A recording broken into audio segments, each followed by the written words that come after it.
Welcome to Live Decoded. It's the first time I have a high education teacher with me, at least someone who did it in the past, and I'm more than proud to announce that we are now in Australia as well. Welcome, Yvette Salvaris. Yvette Salvaris, sorry.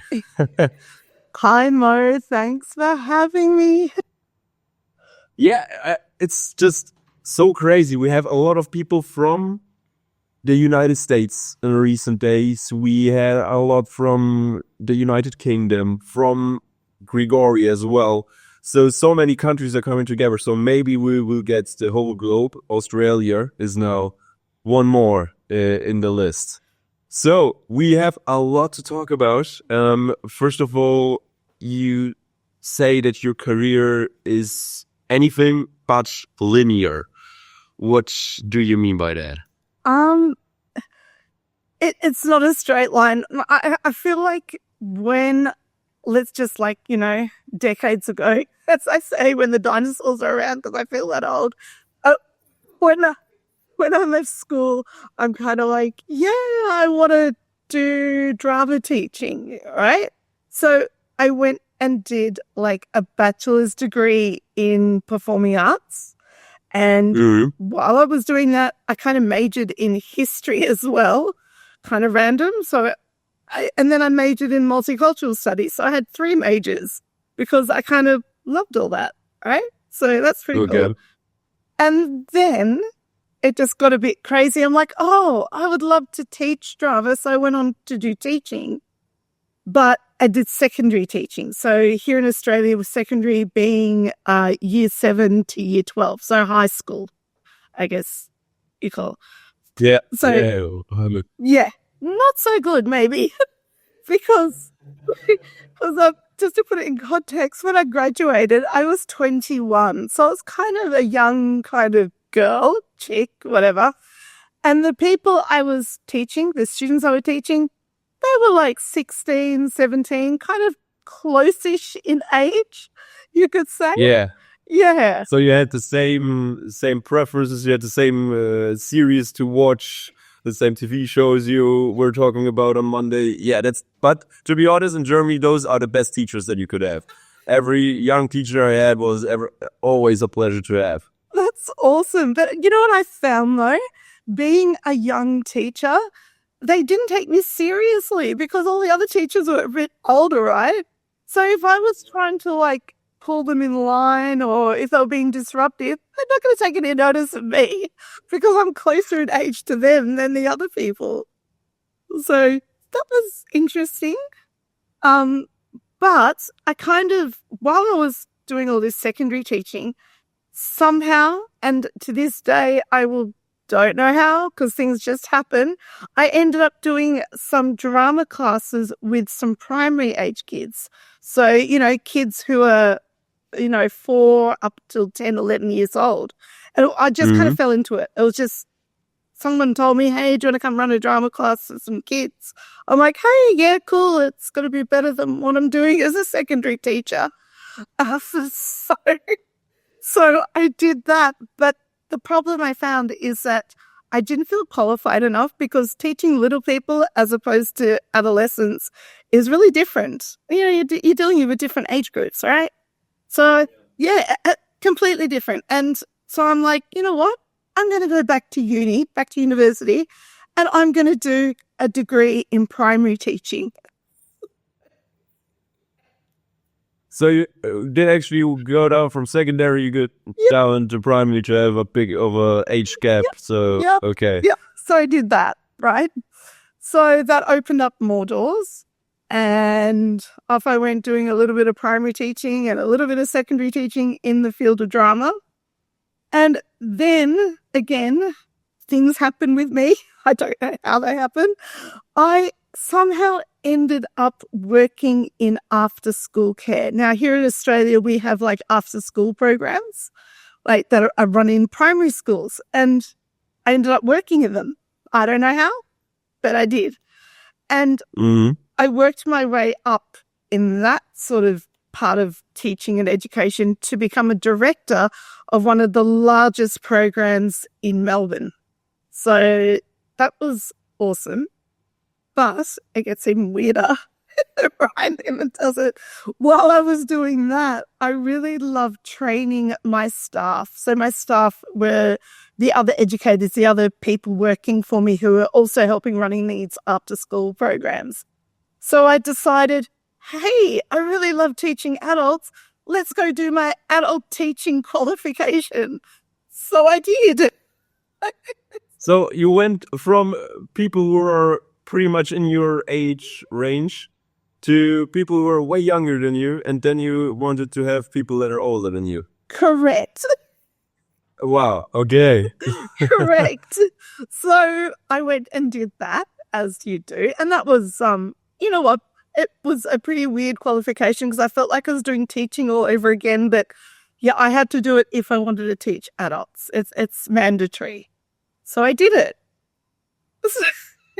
And then... So, sorry, but which group was the best to teach? Yeah. The younglings, the adolescents, or the older ones?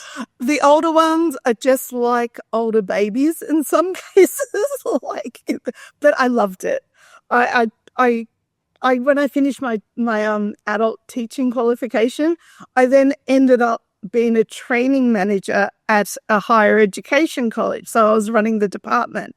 That was my first first touch point for adult education. And that was phenomenal. Right? Absolutely phenomenal. Loved it. I had a department of about 4 trainers. We had some amazing students. And I found teaching adults is so much fun because you can get away with more stuff, right? We had so much fun. One of my classes, which is to this day one of my legendary classes I took 10 years ago, I was teaching the Certificate 3 in early education. So it's like for childcare educators. So I was teaching that, and a fire truck pulled out the front of our building. We had glass out the front. I'm like, oh, this could be fun. So I told my class, let's just take a break. We'll just go grab a coffee. We've been here for a while, take 10 minutes. So I went outside and I spoke to the guys in the fire truck, the firemen. I'm like, hey, I'm running a class here in childcare.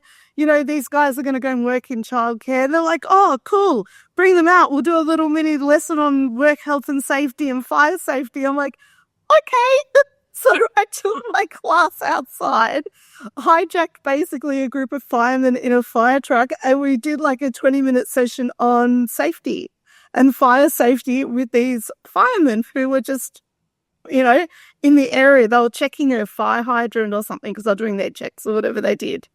So that's kind of the fun that I would have with adults as an adult education teacher. Kind of, I wouldn't be able to do that with kids. That would be a bit strange.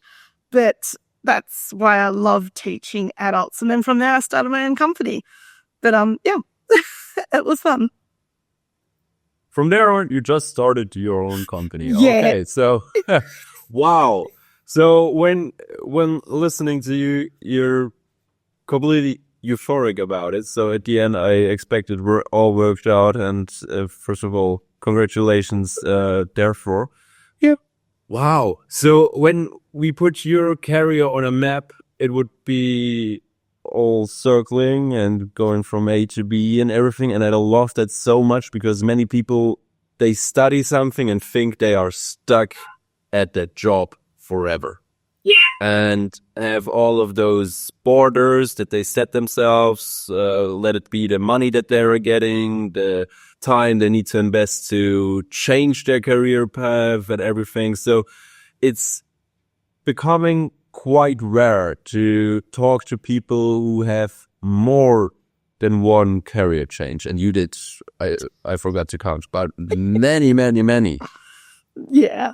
Yeah. And you know what? I kind of even feel now in my own company, I'm still evolving and still changing and still pivoting. So when I started my company, it was 10 years ago. And the reason I started it is because the training organization that I was working for, they sold out to a larger corporation because it was a small run little training organization, and they sold it to a larger organization. But it turns out that larger organization was so unethical that I didn't want to put my name to anything to do with them. It was horrendous, the things they were doing and that I found out they were doing. We're talking about, passing students who shouldn't be passed to get a qualification, but they're doing it to get funding from the government. If you pass XYZ student, you will get money as a training organization, and I refuse to pass anyone. Yeah. So when I knew that was going on, I had many arguments with many people above me going, you just need to train these groupers, train and just pass them no matter what they're like. I'm like, no, sorry, I don't do that. If you want someone else to do that, you're going to find someone else, because I refuse to put my name to anything that's unethical and that's going to cause issues down the track, because these people are going to work in childcare and they won't know what they're doing, and I don't want to be responsible for that. That's not the right thing to do. So I left. Yeah. So I left and I took a bunch of students with me. I found another training organization that I could partner with, because I wasn't registered. So I'm an unregistered training organization, but I can partner with registered ones to do these accredited qualifications. So I found a really nice not-for-profit one. I'm like, these guys are beautiful. They're happy to take on my students and work with me. And that's how Ethical Training Solutions came to be. And I got all the students qualified, got them work, and they graduated in 2016. So they started at the end of 2015 and graduated in 2016. And I'm like, yep, this is what it's all about. Wow. So would you say you've found now your life purpose? I'm always finding my life purpose. Okay. That's a huge question. I love what I do. I really, really do. And, the fact I know that the people who do courses within my organization, they're getting the right training and getting the right training for the care industry. So now I've branched out into disability and aged care. All these people who do these qualifications, who do the training with me, are going to get the right training, and that's going to help people down the track. It's going to help children in childcare. It's going to help the people who use disability support workers. It's going to help people in aged care facilities, because the staff that are going out there who have been trained via me, via my method, then I know they're going to be good. They're not going to be any crap out there. So I feel like I'm doing something right for the community by training people the right way. Wow. Okay, so when someone's thinking for a while now to maybe leave his job behind because of XYZ, what would you tell them? What do they need to watch out for? What is the best way to go about it? Should they even do it in circumstances like with family and stuff like that? Yeah. I mean, just recently I had a friend of mine. She's actually my best friend. She actually had the same problem that you just said. And it's funny because she came to me because she knows I do all this kind of stuff. Now, my friend was working in childcare, and she had been working in childcare for about 6 or 7 years. She's got a young family, and she was just needing a career change. So I told her, like I told all my clients, if you wake up in the morning and you look at your alarm clock and you're just like, oh no, I don't want to go to work, I don't want to do this, I don't want to do that, then it's time that you don't do it. It means that your heart's not in it. If you don't want to go to work, if you're feeling that way, I mean, it's okay to feel like that every now and then. Hey, I feel like that sometimes, right? That's normal. Okay, yeah, I was just about to say it, yeah. Yeah. But if it's regular, like if you're waking up every day going, oh my God, I don't want to go to work, oh my God, I'm getting anxiety, I'm freaking out, then it's not for you. It's time for you to step away from that, no matter how challenging that could be for you. And it's time to start thinking about what you really want to do. And, I always believe life is too short, that we need to make the most of what we got while we got it. It's crazy, right? We go through so much discomfort just to stay in our comfort zone. Yeah. and not exhaling it. And you were the complete opposite. You were just every time you saw an opportunity, you took it. At least that's what it sounds like. So how can you do that? Are you just born like that, or did you train that? Were you always like that? I don't know the answer to that. I just believe in making the most of what you got while you got it. So, for example, I'll give you another crazy example. I do a lot of volunteer work. If my life's not chaotic enough, let's throw in 2 volunteer roles as well. That came about by accident as well. I always believe in chance, and I always believe, you meet people and you end up in situations for a reason, right? So, back in 2020, my mum and when my dad passed away, my mum wanted to get a dog, so we went and adopted a dog from the pound. Nothing unusual there, except she's the most amazing and beautiful, sweet dog that she just loves people. And I mean, she'll go and sit with people, comfort them. And I thought, wow, should make a good therapy dog.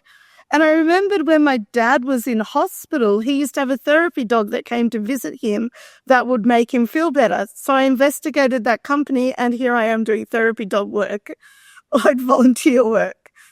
And that was crazy. And then the other thing that I do is I'm on the board for a Greek community association as well, to do with an island where my grandparents came from. And that just happened randomly as well.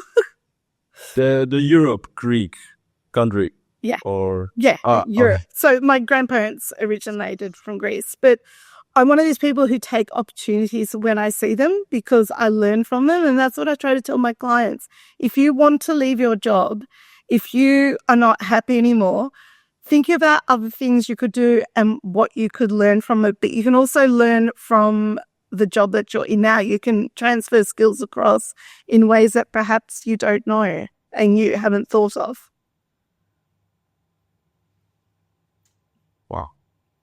Wow. Okay. Yeah, it's just very, very inspiring to hear about it. I mean, you had all those different steps. Every time you noticed it was not the right thing, you took action, and many, many people just stopped the step before.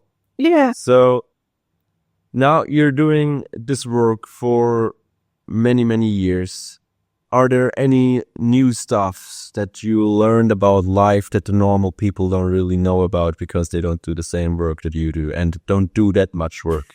Yeah, I've learned a lot. I mean, I've learned about trust, and, trust can be broken really quickly, I guess.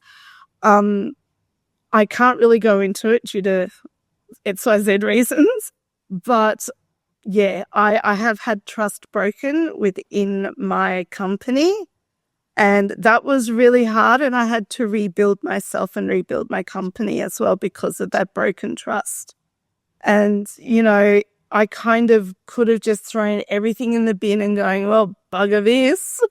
But I saw an opportunity. I'm like, you know what? No, I'm going to use this for good. Even though something horrible has happened, my trust has been broken. I'm in a kind of bad place, but I'm going to use that for good and maybe, pivot, change things. So I did. And that's kind of a life lesson I've learned working not working for myself, having my own company, I guess you could say. You kind of, I've kind of had to now think about who I can trust, because it's going to impact me and it's going to impact my work and impact my company. So that's kind of a life lesson, and it's a hard one. Yeah. Wow. I can't imagine. So it actually took also a bit of a toll on you. It was not all just fluffs and clouds. So, wow. Thank you so much. If there is a thing you could change right now about the world, about people in general, what would it be? I think people need to stop being so strange. I know that sounds weird, but I have so many people who approach me. Hey, I'll give you an example. I want to be a disability support worker. And I'm like, great, I can help you do that. You have to study, you have to do this, that, and the other. And they're like, oh no, I don't want to do that. I just want to be paid $100 an hour with no qualifications, no this, no that. And I think people need to kind of wake up and realize you need to put the hard work in to reap the rewards at the end. You can't just be lazy. You can't just sit there and expect everything to come to you. You have to take a chance and, go for it and give it a go. You can't just expect to sit there and, everything come to you. You have to go out there and find it. And I think more people need to be willing to do that. What a way to end this podcast. Thank you so much. Is there any point, any website, anywhere where people should go to get to know you a bit better? Yeah, they can. They can just head over to my website, which is www.ethicaltrainingsolutions.com.au. Or you can just type in Ethical Training Solutions. You'll find my Instagram, my TikTok, my Facebook page, and all those link up to all the other things that I do as well. Wow. Thank you so much for the energy and all the lessons that you brought over here from Australia. Thank you so much. Thank you, Mo.